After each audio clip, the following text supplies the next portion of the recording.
June Whitaker stood on the porch of Lot 17 with rain running off the end of her gray hair and a notice taped crookedly to her front door.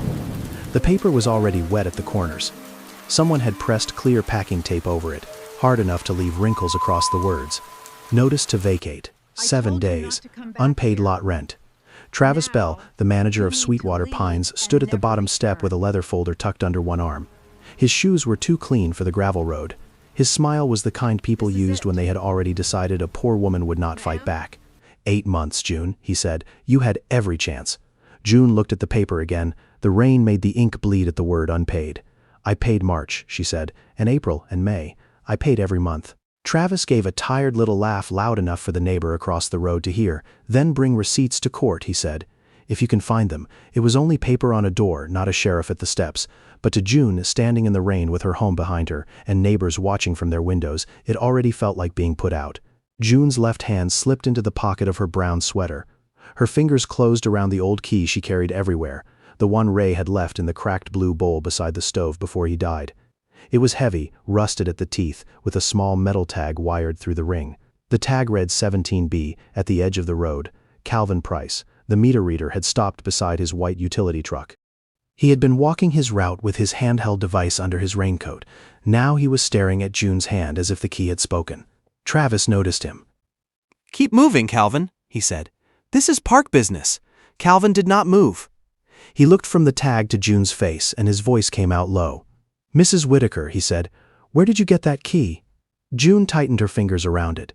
It was the first time in 3 years anyone had looked at something Ray left behind as if it mattered. And by sundown, that rusty key would become the first crack in a lie that had been built around her home. June Whitaker was 68 years old, though some mornings her knees made her feel older. She lived in a pale yellow manufactured home at the back bend of Sweetwater Pines trailer park, where the gravel thinned into mud and honeysuckle grew through the fence. She owned the home itself. Ray had bought it used with storm damage on the roof and a soft spot in the hallway floor. He had fixed both with his own hands. The land underneath it, everyone said, belonged to the park. Lot rent was $425 a month. June paid it with a money order from the grocery store, always on the first Tuesday after her Social Security check arrived. She kept the stubs in an old coffee tin under the sink, wrapped in a rubber band that had lost most of its stretch. Ray used to tease her for saving every little paper. "June bug," he would say, "you keep receipts for air." But Ray had saved things too. A bent screwdriver that fit one cabinet hinge, a coffee can of brass screws. A notebook full of measurements no one else understood. And that key. The key had hung on a nail by the back door for years. After Ray died of a quiet heart attack in the utility shed behind their place, June moved it to the blue bowl. Later, when the new owners put up signs and started locking old service buildings, she slipped it into her pocket without knowing why. It felt like keeping one small piece of Ray within reach. Sweetwater Pines had changed after Ray died. The old owner, Mr. Hanley, sold the park to a company no one could find on a sign. Travis Bell arrived with new rules, new fees, and a new office with smoked glass in the door. He painted the front sign but left the back lots to rot. Then in May, a woman named Morgan Vale began showing up in a silver SUV. She wore cream coats and walked the park, as if she were measuring it for removal. Survey flags appeared near the ditch. Orange paint marked the gravel road. Men in hard hats came and left without speaking to residents. Travis told everyone not to worry. "Improvements," he said. "Be grateful." But older people heard a different word inside improvements: replacement. By the time Travis taped the notice to June's door, 3 families had already taken small checks and left. One man had been told his porch violated park rules. A young mother had been fined for a broken window her landlord had ignored for 6 months. Lorna Pike, who lived 2 doors down, had started sleeping with her important papers inside a cookie tin beside her bed. June watched Travis drive away after posting the notice. She waited until the taillights disappeared around the front office before she pulled the wet paper down.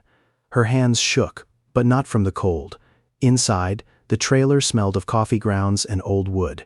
She set the notice on the kitchen table, weighed it down with Ray's chipped mug, and lowered herself onto a chair. 8 months. It was such a clean lie. That was what made it frightening. A messy lie looked like a lie. A clean one looked like a record. June knelt in front of the cabinet under the sink and pulled out the coffee tin. The lid stuck, then came loose with a pop. Money order stubs spilled onto the floor like small white bones. March, April, May, June, July. Her thumb moved over them one by one.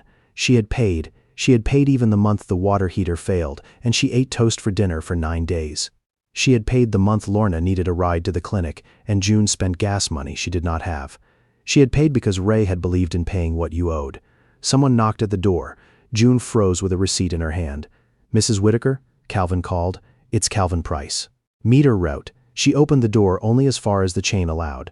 Calvin stood on the step with his cap in his hands. He was a narrow man in his early 60s, with rain darkening the shoulders of his utility jacket. He looked uncomfortable, as if he had argued with himself before walking up. "I'm sorry about what happened," he said. "June did not answer that key," Calvin said. "The one with 17B on it. May I look at it?" June kept one hand on the door. "Why?" Calvin glanced toward the park office. "Because I used to have a route exception out here years ago, before they changed the map." "A route exception? Private service?" he said. "Not park service." June's fingers went cold. "I don't know what that means. I don't either. Not yet." That was the first honest thing anyone had said to her all morning. She closed the door, slipped the chain free, and let him in. Calvin sat at the kitchen table while June placed the key between them. He did not touch it right away. He leaned close, reading the tag as if it might vanish. 17B, he said. "It was Ray's," June said. "My husband, Ray Whitaker, worked utilities before he retired, didn't he? Maintenance, water lines, meters, anything people called him for." Calvin nodded slowly. "When I started this route, Sweetwater Pines had one master list. Lot numbers, meter boxes, service notes, but there was one odd line behind this bend. 17B, it was marked private. Locked shed, read by exception, old tag." June looked past him to the back window. Behind the trailer, beyond a patch of weeds and a rusted clothesline pole, stood the little shed Ray used to visit with his toolbox. "Travis said that shed belonged to the park," she said. "He told people it was condemned." Calvin's eyes moved to the wet notice on the table. "Maybe it does," he said. "Maybe it doesn't. But if that key opens it, you should not hand it to Mr. Bell." June gave a nervous laugh that had no humor in it. "He already thinks I'm stealing rent from him." "No," Calvin said. "He thinks you're alone." The words settled between them. For a moment, June could hear the rain tapping the stove vent. Then a truck door slammed outside. Calvin stood through the front window. They saw Travis Bell walking back across the gravel with his folder under his arm. His face had changed. It no longer wore the lazy smile from the porch. June slipped the key into her pocket. Travis knocked once and opened the door without waiting.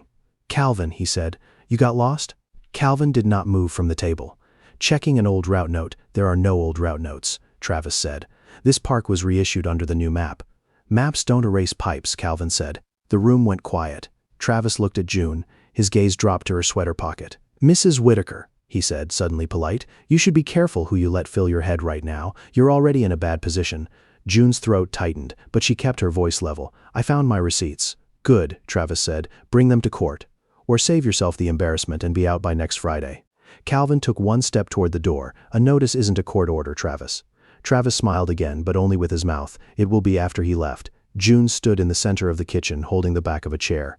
She had been afraid that morning. Now the fear had shape. Travis did not want the money. He wanted the key. At 4 that afternoon, when the rain slowed to a mist, June and Calvin walked behind Lot 17. The back of June's trailer faced a strip of weeds, a sagging fence, and the utility shed Ray had painted green 20 years earlier. The paint had peeled down to gray wood. A padlock hung from the door, but the lock was not new. It was old and spotted with rust. June had not stood this close to the shed since Ray's funeral. She remembered him coming out with dirt on his knees and a pencil behind his ear. She remembered him saying, "This little strip may look like nothing, but sometimes nothing is what keeps people honest." At the time, she had thought he meant the water line. Calvin stood back while June tried the key. For a second, nothing happened. Then the lock turned. The sound was small, but June felt it in her chest. Inside, the shed smelled of damp wood, dust, and old metal. A shelf leaned against one wall. A rusted meter box sat near the floor, no longer active. On the far wall, half hidden under cobwebs, a metal plate had been screwed into the boards. Calvin wiped it with his sleeve. The letters came through slowly. Whitaker Private Service. 17B. June reached out and touched Ray's name. For years people had told her Ray left odds and ends because he could not throw anything away. They said it kindly at first, then with pity after a while. June had almost believed them. But Ray had not kept junk. Ray had kept proof behind them. Weeds snapped under a shoe. Travis stood outside the open shed with his phone in his hand. "Step out," he said. Calvin turned. "We're not inside your office. That shed is park property." June held the metal plate with 2 fingers, as if it might steady her. "It has my name on it." "Your husband's name on an old service plate doesn't make it yours," Travis said. "And if you break into park structures again, I'll add trespass to the filing." Calvin looked at the padlock in June's hand. "Hard to break in with a key." Travis stared at him. "You're close to retirement, Calvin. Don't make a widow's confusion your problem." June flinched at the word confusion. Calvin did not. "She's not confused," he said. It was not a loud defense that made it stronger. Travis left them there, but not before he took a picture of the shed with his phone. That night, June did not sleep. She sat at her kitchen table under the weak yellow light, the key beside her, the notice under Ray's mug, and the money order stubs spread in rows. Every time rain hit the roof, she remembered Ray patching it with tar while she held the ladder. Near midnight, she pulled Ray's old toolbox from the hall closet. It was heavier than she remembered. The metal handle had worn smooth where his fingers used to grip it. Inside were pliers, a wrench, a roll of black tape, and a small brown notebook held shut with a rubber band. June opened it carefully. Most pages were measurements, pipe sizes, valve locations, notes about frozen lines and meter seals. Ray's handwriting leaned to the right, practical and plain. On the last page, he had drawn lot 17. June recognized the back steps, the fence, the shed behind them. Ray had sketched a narrow strip of land running north toward the old service road. Beside it, he had written, "Never sell the back strip." June read the sentence twice. Then a folded paper slipped from the back cover and landed in her lap. It was a county tax receipt. The ink was faded, but the names were clear. Raymond L. Whitaker and June M. Whitaker. Parcel 17B 20-foot utility strip, north of lot 17 paid. June pressed one hand to her mouth. For the first time since Travis taped the notice to her door, she did not feel smaller. She felt afraid in a different way. The kind of afraid that came when a person understood the lie was bigger than the insult. The next morning, Calvin drove her to the county recorder's office in Hollow Creek. June wore her good navy coat, the one with a missing button she had hidden under a scarf. She carried Ray's notebook, the tax receipt, the K, and the money order stubs in a grocery bag because she did not own a briefcase. The county building smelled of floor polish and paper. Downstairs, in the records room, a woman with silver glasses looked over the counter. "Name?" she asked. "Whitaker," June said. "Raymond and June." The woman, Ruth Ames, typed for a while. Nothing came up under the current parcel map. June's stomach dropped. Ruth looked at the tax receipt again. "This is an old parcel number," she said. "Might be retired, might be misindexed." "Can that happen?" Calvin asked. "It happens all the time," Ruth said, "especially when maps get updated and people stop asking questions." She took them to a microfilm machine near the back wall. June had not seen one since the library stopped using them.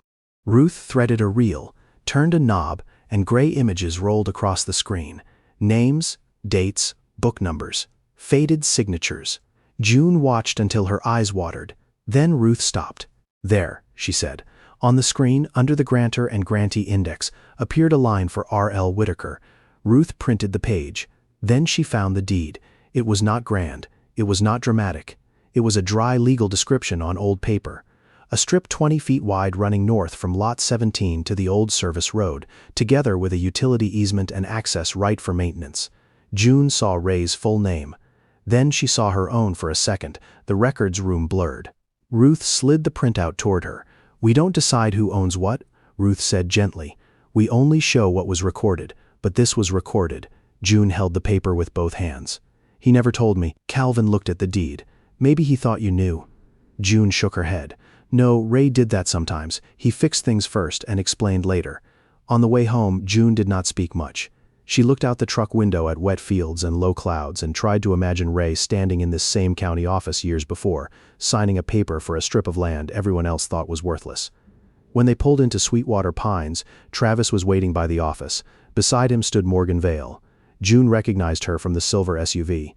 She was tall, polished, and calm in a way that made June feel muddy before she had said a word. "Mrs. Whitaker," Morgan said, "I'm glad we caught you." June kept the grocery bag close to her side. Travis nodded toward Calvin's truck. "You've been busy." "I had questions," June said. "Questions are fine," Morgan said. "Confusion is expensive." She opened a folder and removed a thin stack of papers. "This situation can be made simple. Sweetwater Pines is scheduled for sale review next week.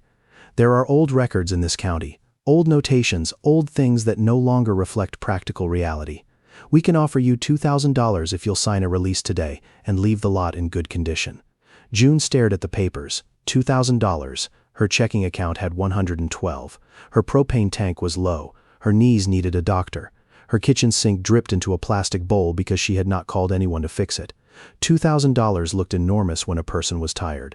Morgan slid a pen across the folder. "It's not an admission of anything," she said. "Just cleanup." June thought of Ray's note, "Never sell the backstrip." "Why would you pay $2,000 for something that doesn't matter?" she asked. Morgan's polite face held, but Travis looked away. That was answer enough. June did not sign. By evening, the pressure tightened. A new notice appeared on the bulletin board near the mailboxes. Residents with unresolved balances could face additional towing and administrative fees. No names were listed, but everyone looked at June. Lorna Pike knocked after dark with a casserole dish in both hands. "I made too much," she said, though June knew she had not. They sat at the kitchen table while the old clock above the sink ticked too loudly. June told her about the key, the shed, and the deed. Lorna listened without interrupting. When June finished, Lorna set her fork down. "I have something," she said. She returned 20 minutes later with a photo in a plastic sleeve. "County Fair," Lorna said. 23 years ago. They had helicopter rides for $10. My grandson went up and took pictures of everything. The photograph was grainy, taken from high above. But Sweetwater Pines was clear enough. Lot 17 sat near the back bend. The green utility shed stood behind it. A fence line ran north toward the old service road, and beyond that, where Travis's new office now stood, there was open ground with a survey stake near the corner. June looked up. He built on it. Lorna swallowed. Part of it, maybe? I don't know. But when Travis came in, he moved the fence. Ray was already gone. The next morning, Lorna found a note tucked under her wiper blade. "Stay out of Lot 17. She brought it to June with trembling hands. June felt something in her shift. Until then, she had been fighting for her own steps, her own roof, her own coffee cup beside the stove. Now she understood that fear had spread through the whole park. Travis did not only need June silent. He needed everyone watching June to learn what silence cost. Calvin came by before his shift ended. He had an old route sheet folded inside a plain envelope. "I shouldn't have copied this," he said. "Then don't give it to me," June said. He almost smiled. "I didn't. I brought it to compare with your deed." They spread the route sheet beside Lorna's photo and the county printout. The old utility map showed a line from the shed to the back road. It was marked private access. 17B. Calvin pointed to the place where the new planning map had turned that same line into a common utility corridor. "If this is private," he said, "they can't use it like a common corridor without clearing the title." June traced the line with one finger.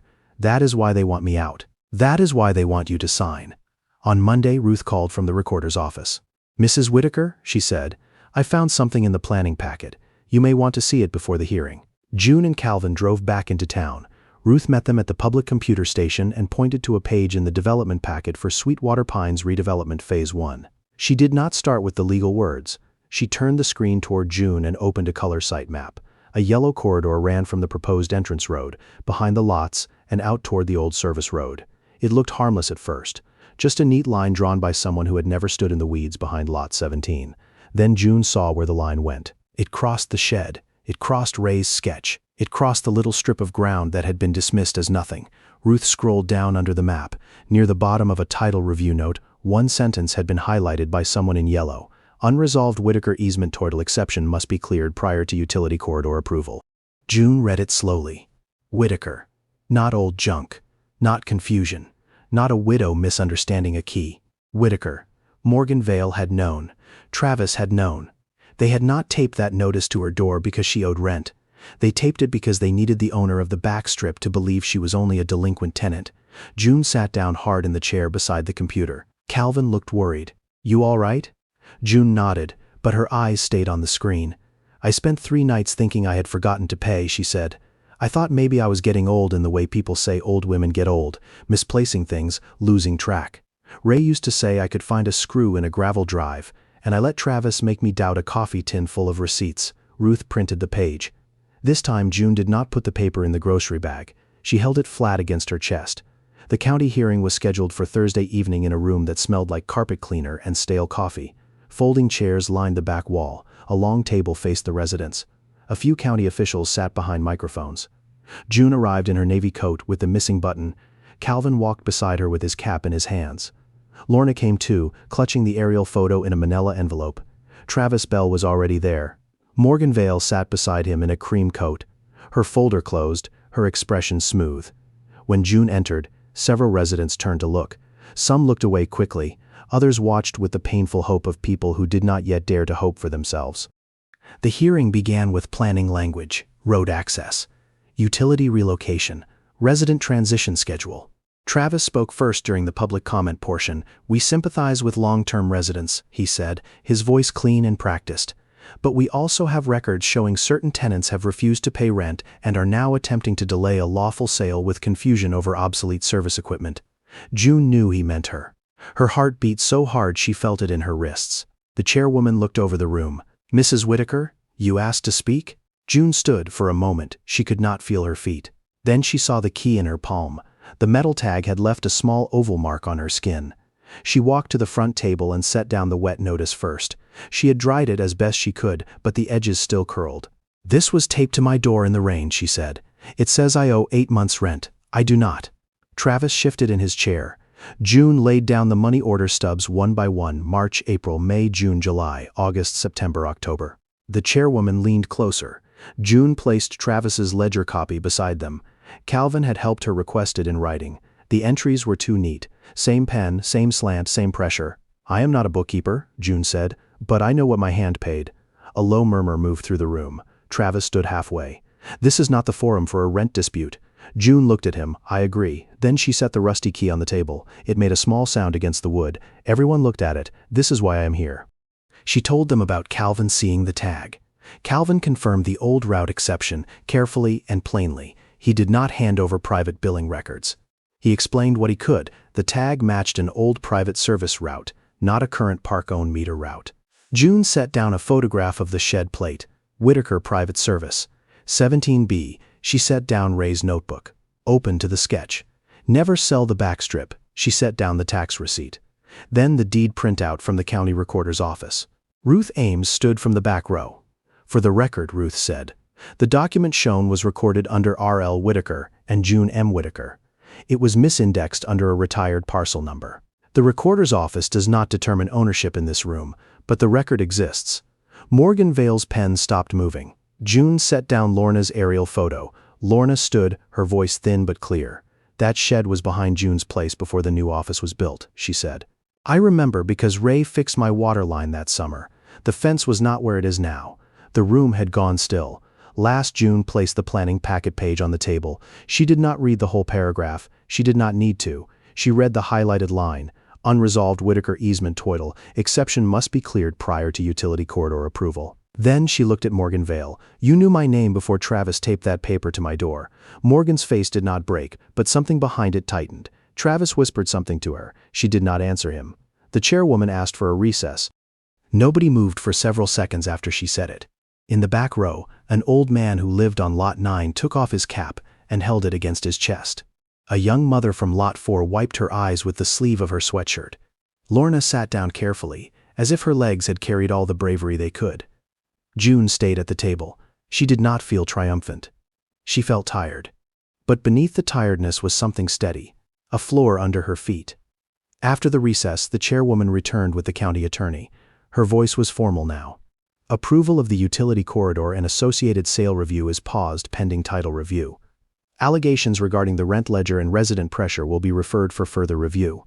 Mrs. Whitaker, you should seek legal counsel regarding the recorded documents and easement." It was not a movie ending. No one was arrested. No check appeared in June's hand. Travis did not confess. But the sale stopped. For the first time since the notice, the clock was no longer being used against her. Outside in the parking lot, Travis walked past June without looking at her. Morgan Vale paused. "Mrs. Whitaker," she said, "this could have been handled privately." June looked at the woman in the cream coat. "It was private when you thought I was scared." Morgan had no answer for that. 2 months passed before the final papers were signed. Those 2 months were not easy. June met with a legal aid attorney in an office with plastic plants and a printer that jammed. Calvin gave a statement and received a written warning from his supervisor, though half the town brought cookies to the utility office afterward. Lorna replaced her windshield wipers and began walking to the mailbox with her chin higher. The title review confirmed what Ray had recorded years before. The back strip tied to Lot 17B belonged to the Whitakers, with a utility easement that could not be erased by a new park map. Travis's rent ledger was pulled into a separate investigation after 3 other residents produced money order stubs of their own. Morgan Vale's company settled before the matter went to a longer court fight. June kept her home. She did not become rich in the way people imagine when they hear the word settlement. She still clipped coupons. She still saved twist ties. She still turned off lights when she left a room. But the leaking sink was fixed. The soft porch step was replaced. The propane tank was filled before the first hard freeze. And with part of the settlement, June helped create the Sweetwater Residence Trust. It was not fancy. At first, it was a small account at the credit union, a borrowed office at the church on Tuesdays, and a legal aid phone number taped inside the mail shelter. But it paid for copies of records, helped residents read notices before fear swallowed them, and taught people the difference between a paper taped to a door and a court order. On the first Saturday after the trust opened, June walked behind Lot 17 with Calvin and Lorna. The utility shed had been repaired. New boards replaced the rotten ones. The old metal plate had been cleaned, not repainted. June had insisted on that Whitaker private service. 17B inside, the wall was dry. Ray's old sketch had been copied and framed behind plain glass. The original stayed in June's kitchen back inside the notebook. Calvin handed June the key. "Still works," he said. June smiled. Ray always liked things that still worked. She opened the shed door and stood in the quiet. For years she had carried that key because it felt like grief, heavy, useless, familiar. Something a widow kept because letting go felt like losing the person twice. Now she understood. Ray had not left her a fortune hidden in a wall. He had not left her a grand secret meant to make anyone rich. He had left her a narrow strip of ground, a service shed, a recorded paper, and enough proof to make a room full of people stop calling her confused. That was love too. Not the kind that announced itself. The kind that paid taxes nobody noticed. The kind that kept a key on a nail by the back door. The kind that wrote one sentence in a notebook because someday the person you loved might be too tired to believe herself. June hung the rusty key on a new hook by the door. Under it, Calvin had screwed a small brass label into the wood. 17B. The rain had stopped by then. Sunlight came through the cracked clouds and touched the backs of the trailers one by one. On Lot 17, the porch was straight again. The notice was gone, in the kitchen. The coffee tin still sat under the sink, but June had written a new label on the lid with black marker. Receipts. Not because she was afraid of losing them, because now other people came to her door asking how to keep theirs. June stood there for a moment longer. Then she locked the shed, slipped the key back into her pocket, and walked home slowly, past neighbors who no longer looked at her with pity. They looked at her as if she had shown them something useful. That a person with little money could still have a record. That a quiet man could protect his wife long after his voice was gone. And that sometimes the truth did not need a grand entrance. It only needed someone patient enough to keep the key.